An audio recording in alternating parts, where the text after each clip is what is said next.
doing that. That was his starring role. That sacrifice he did? Yeah. Pretty legit. I miss when Smash had a real story. Like, even then, like, looking back on it, it was one of the most incomprehensible things ever. But it was so sick. Cool. It had the cutscenes were awesome, dude. You got to see, like, Meta Knight hanging out with, like, Sonic the Hedgehog, and, you know, like, it's hard to really argue with. I mean, that's the one thing I wanted. Like, we got something sort of like that with, like, World of Light. Yeah, a little bit. It wasn't, like these big, like, we thought we were going to get that with, like, the original display, right? It was, like, the big eloquent thing. Everybody dies. And then I thought with, like, the DLC, that's like Hero, right? Because Hero had, I thought we were going to see some more, like, continuous, like, now coming with Hero, a light expansion pack. And then they just didn't do anything with it. We did not get any more story there, but these players are writing their own stories, and we got to see what the next chapter is. And right now, I thought that was going to be it, if I'm being honest with you. I think he just misinterpreted the double toss, because that should have been it. Because I think it does work at 0, but just be very specific of it. And you can't, I don't think it actually works on Lucina. I'm thinking about because Lucina has that frame 1 invincible up B in the air for some reason, which is why we're seeing Mr. E mash it quite heavily. That was a really good banner. Yeah, and I think a DI mix-up there a little bit with the really, really quick up D going to send him the wrong way. And that's going to be a very early stock. By the way, some things might not work on Lucina. The amount of tech that R.O.B has, look, I edited the Metafy R.O.B guide, the one that like Zamba and Lucretio did. They gave me 7 hours of R.O.B tech footage that I had to get down to an hour. How much of it was Zamba though? Almost none. It was all Lucretio and his labbing. It was insane. It took a very long time to do, and it is crazy the amount of stuff R.O.B has. And none of them do most of it. His character is really good. Of course, I feel like they're one of those characters where everyone's well aware of what they have potentially, but it's kind of like hard to be able to know when to utilize some of this stuff. But then when you get, of course, when you become like an upper level player, it's something to me a bit easy. Like, oh, I should do this here instead of fishing for other thing here, right? Yeah, it's not what you want to focus on. If you really want to get good, you should learn some really good fundamental combos. Find a way to be effective, but don't get lost in the weeds, right? Yeah, because you also, at the end of the day, you also still need to figure out how to land, which we did not see from Anathema. They're just getting up air consistently, which I feel like, did he have a jump at that point even? I'm not sure, but yeah, it turns out you can just up air with Lucina and be almost as effective. So it really, tech skill, just a part of the game. Neutral and advantage state is just more important a lot of the time. But still, having those tools is incredible. And having that down air is incredible, too. Yeah, I mean, also, the fact that Mr. E did keep his jump there was great awareness, and the fact that I'm at such a low percent, there's a chance I may live the one. Oh, but there it is. Just like that. It does not matter, because if you get hit one time, you're dead. It seems to me like R.O.B is not only the villain of Brawl, he might be the villain of this game, too. And, that's saying something. We've seen a lot of villains in this game. You're not wrong. But in a tournament where Steve is not here, you really get to see the original Steve, which I feel like that definitely falls to R.O.B. I do like the quick zoom in that we had on Mr. E's face after that. Just looking down. Yeah, I see. I played the game. We were cracking up at the Jazzo cam earlier because it's really zoomed in on their faces. And Jazzo was an expressive person too, so getting a zoom in on his face is great. It is great. Seeing the pop off in Ultra 4K HD was down awesome. 200% against a character that if you get grabbed, you actually are dead, right? Yeah. You know what? And we were sitting there on commentary, and the whole time we were like, "This ain't over. This ain't over." It's Rage Ken. It's like if anyone can do it, it's Ken. It's one hit. He has the most rage. Anyway, back to the set we're actually in, and we'll see that R.O.B absolutely can do it. And it did. It looked like it really looked like Jazzo was just peeking over a fence there. That's a production gave us a little note. It was making us laugh. That was an interesting down throw at 0. Mr. E not taking a second for granted and instantly mashing out and punishing Anathema for it, which I don't know if it was just an accidental buffer. That you probably shouldn't have killed. Yeah, I'm wondering. I'm seeing a lot of DI mistakes from Anathema, it feels like. Doesn't matter, though, when you can kill a 0, I guess. Yeah, I think we're just seeing a lot of fade backs, which are getting caught. Yeah, it's just unlucky, really. Because you would think, I know it's, Lucina obviously has a giant sword, so you should be expecting a disjoint, but it feels like some moves in this game, even for like a sword, are slightly bigger than just what the animation would suggest. That's true, and also Lucina just has very little hit stun in general, like in terms of when you hit her and like you know how when you hit someone the game freezes for a second for people at home, to make like things more readable and make them reactable. A lot of characters you hit them and the game freezes for like a long time. Lucina, it's no time at all, so you really got to be on point with reacting to get your DI where it needs to be in time. Because like her moves like aren't meant to have like a ton of like oomph to it, right? Yeah. That's like the whole point of her being different from like, well, because the whole point of the difference with the Dipper and whatnot. Yeah. Oh, that was scarily close to just killing immediately there off the bottom. Yeah, but R.O.B can fly. Fortunate for him. Yeah. That shouldn't be an upgrade kill. No, but yeah, you're at 150. I mean, something's probably going to hit. So just going for the safe, the multi-hit that covers like the most time possible. Yeah.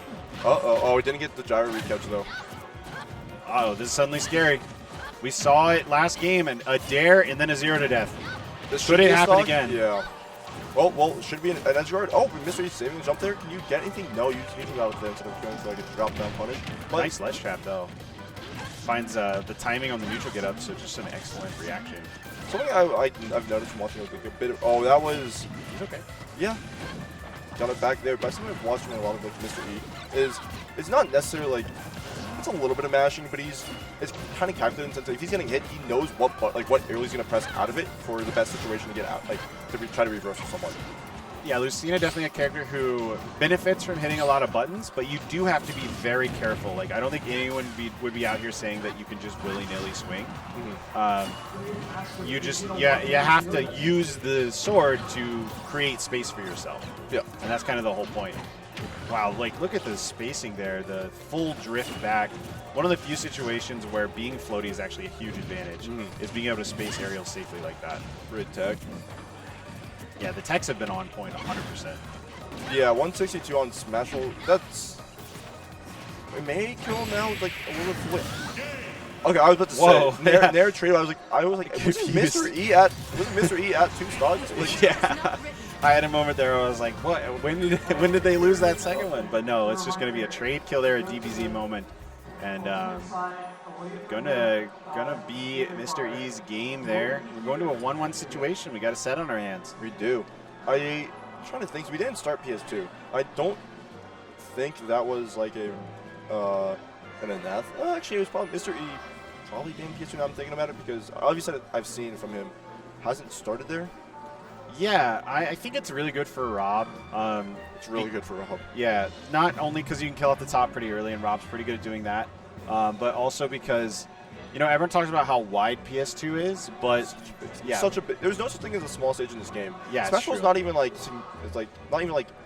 it's the smallest stage. We're talking like a small, like relative to like smallest stages we've had in the past. Yeah, and what I was saying was PS2 is like, it's a wide stage, but the space between ledge and blast zone is actually not that big. So for these carry-off combos, it can be really, really strong, and you get the benefits of being a zoner on a big stage. Yeah. Plus, you also do, like, the fact that Smash Bros. Has a higher ceiling than PS2. A lot of people don't know that PS2 and Small Battlefield actually have the same ceiling. Yep. Same with FD and Hollow, which is insane, by the way, because, it's such a big stage having such a low ceiling.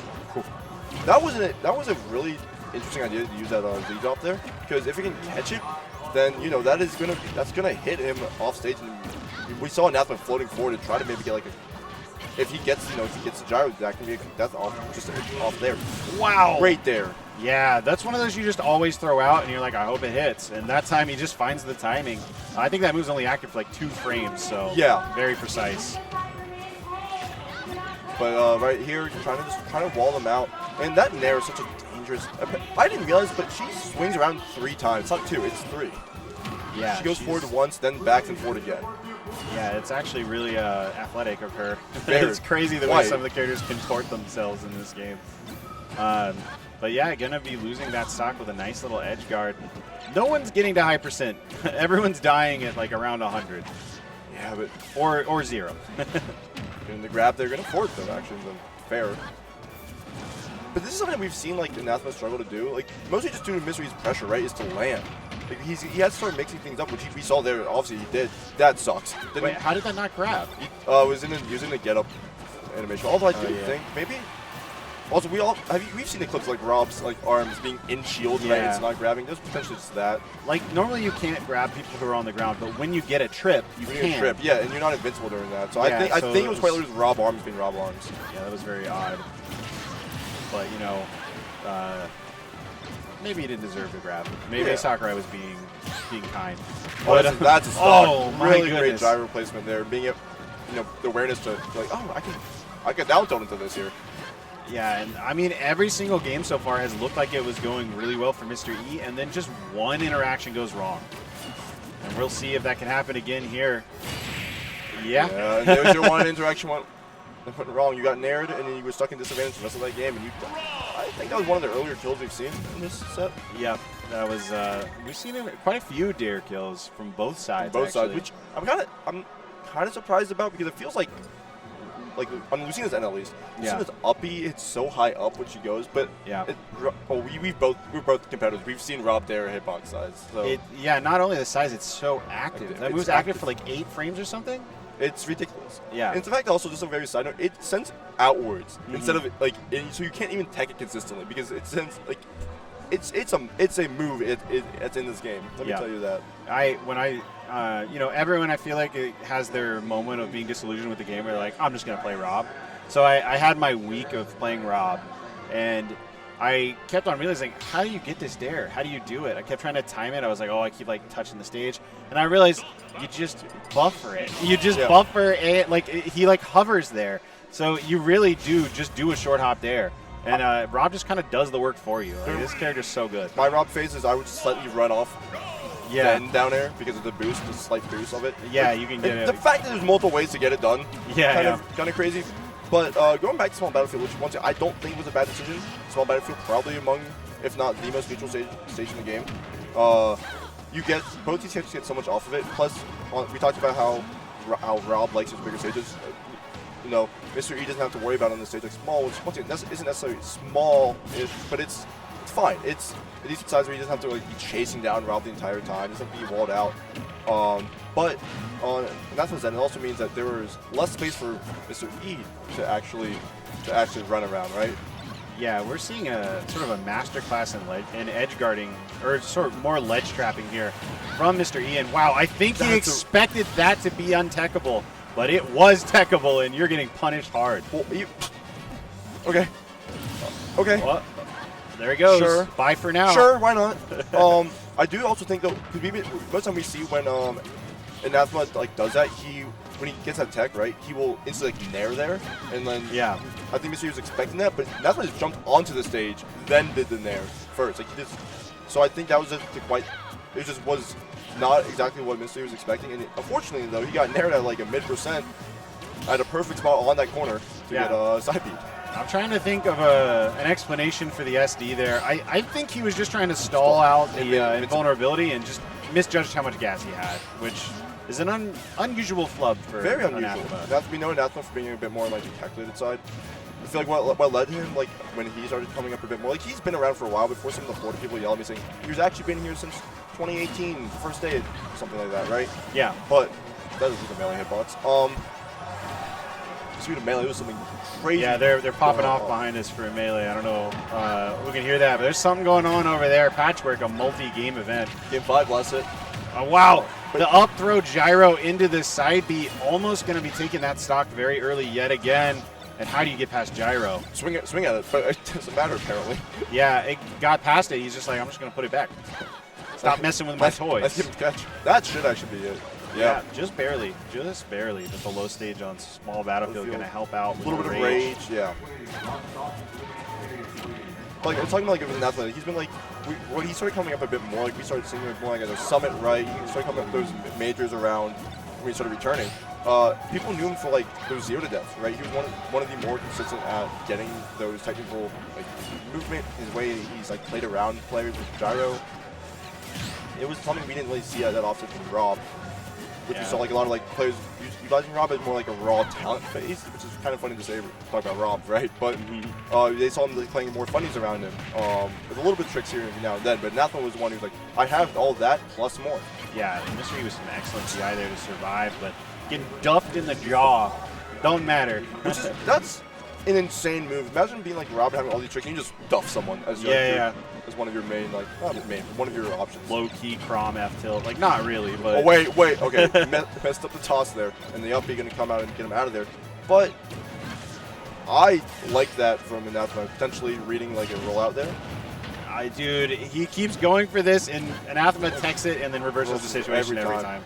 It's scary. Like, you know, you're really hoping they'll screw it up. But the hit 2 of Nair, that's like one of the only sortie Nairs that swirls around you. There's like 3 or 4 in this game. It's one of the only ones that is actually very strong. Well, I think it's like Marth and Lucina, I think, are the two. Like, yeah. It's like Marth Tipper and Lucina. Because Marth Tipper Nair is ridiculous. Very true, yeah. Roy is not one that you see. Because Roy's Nair is fixed knockback, too. Like, it's kind of insane. And Crom's is more of a combo tool. Crom's more of a combo tool. Plus, why would you bother using Nair to kill when you have, like, everything else? Yeah. But Lucina Nair, very, very good ledge trapping tool. Again, it'll kill on ledge at like 100. It's very, very strong. Yep. So, I wouldn't be surprised if we saw small again, but I think we're thinking, you know, we're just doing a little bit of a consideration of what the alternatives could be. Yeah, very thoughtful, Mr. E. You know, you got to respect the dude who's doing it with Lucina in this meta. Oh, yeah. Well, the thing is, he also, like, played this character near, like, the end of Smash 4, too. He's been a Lucina believer, and his efforts have paid off in this game, too. Definitely. But playing a character without a 0 to death, without a comeback factor, with basically nothing, like, that sets her apart from the cast other than just really good frame data and a big sword. That's like, sometimes that's all you need. It's impressive to see someone with fundamentals like this on the level that you can keep up with characters with 0 to death. And the thing is, like, Lucina is an objectively good character. It's the issue, the fact that she just can't. There's a lot of things she just doesn't have to compete. But that would have been the raw side I think we could have seen ever there. But, you know, Mr. E being like, what are you doing here? What's going on? Let me hit you for that.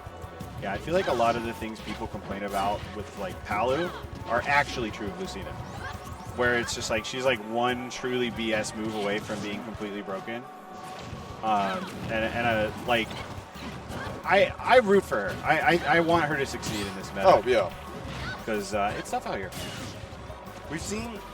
I feel like we haven't necessarily seen like a lot of Lucina. Like a lot of. I feel like every character as of late, the most random characters like we've actually like in a bit of like in a renaissance for them, right? I guess like Banjo and DK are like the main ones. But it's like no one's going like, oh yeah, the Lucina Renaissance. It's really just like a few set of players that are making it work, and that up air is gonna kill. I wonder if that was a true confirm. He got like the landing up air into the rising up air. I mean, it looked true, but I think it was true. But I think it may have been a DI mix-up potentially. Yeah, because that didn't look like it was no sparks or anything either. Like I think it had been it. Yeah, it's not a common thing you see on this character. A lot of times it's that dare that confirms. But what's the mix? Okay. Good for up air. Not going to kill just yet. Knows the DI. That move is strong, but it's also its main benefit is that it's a DI mix-up, right? Yeah. It's really interesting seeing Anathema downtown. Oh no! On the top ropes. Tried to swing at it and somehow just missed and got hit by the hitbox instead. Yeah, you can see that. Nair's coming in. Yeah, it's gonna up B that out of shield. That is so nice to have versus R.O.B Nair. Oh, and there's you jumped. You didn't even go with up here and snap the ledge. You tried jumping over that, and saw you coming up. Yeah, there's a counter mastery right there, getting those tight timings and doing it consistent enough to actually make a difference in a set. That's the best of 5. All right, down throw, finding the up air, and can Mr. E close this out? Again, we're in a Game 5 situation here where we have seen some very different games. Like, we've seen like 2 stocks each way, but it's just been very swingy in general. You never feel like Anathema can be out of it, regardless of how much of a lead Mr. E has. But this is the biggest one so far, and finally that pays off. Yeah, just not ready to take it that time. To be honest, I feel like we haven't seen him go that low for it, right? We've seen him kind of go pretty close up to it, but that's going to be Mr. E moving on Game 5. Yeah, beautiful. A display of fundies again. And I think Anathema's still in it in losers, right? That was a winner set. I think it was a winner set. But we'll see what happens. But yeah, that's a really good win for Mr. E. I think Anathema has been the one doing a little bit better lately.